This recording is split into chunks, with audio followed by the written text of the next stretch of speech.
Hi, my name is Lajeunesse, and I'm going to be showing you today how to make zombie bruises and scabs, torn flesh, using everyday items that you can find in your kitchen. Okay, so for zombie, you can get this stuff anywhere. It's just gray cream makeup. Obviously this is a little bit too gray. I gotta blend it, but... And if you're doing something zombie or full face, you gotta remember to do the ears and the neck. So you don't have white ears and a white neck. Cream makeups, they do set fast too, so you gotta like blend, but you know what I mean? You don't want it to be a completely solid color. So if there's a few bald spots in there, it's good. After the gray, I would just set her with powder. You can use cornstarch, you can use baby powder. It looks white, but it just sets and it'll keep it there. For color-wise, I usually do bruising under the eyes. So I just go from the corner and just go like as if she had a black eye, right?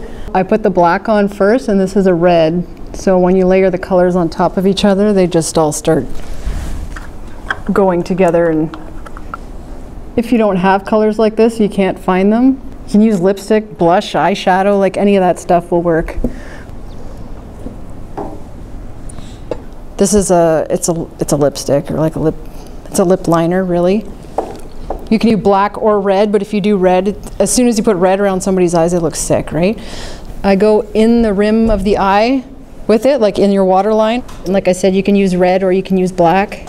On top of this, you can do veining. If you take any sort of like purple or burgundy, you can even do this with a lip pencil. If you buy a cheap lip pencil that's like a burgundy color or a purplish, you can just go ahead, like you can just go and do like veining just to make it look like they're infected, right?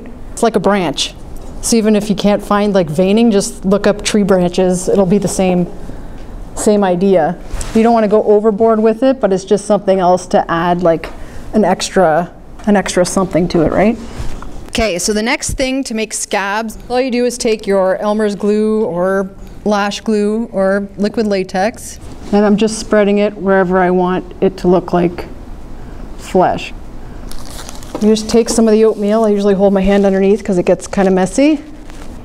And it doesn't have to be like a big solid mass of oatmeal that every piece of skin is covered.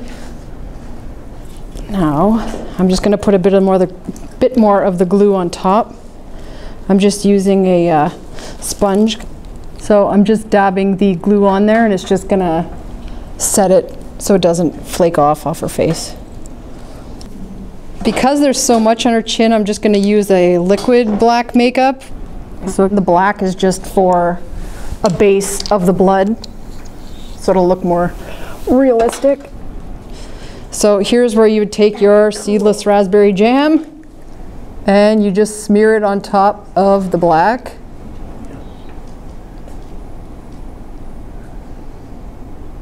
You can actually take the stuff and like lift it a little bit in places that you want. If you want to lift it a bit, it'll just give different texture or make like different colors. So those are some basic tips for Halloween do-it-yourself makeup. For more information, you can go to my website, www.lajeunesse.com.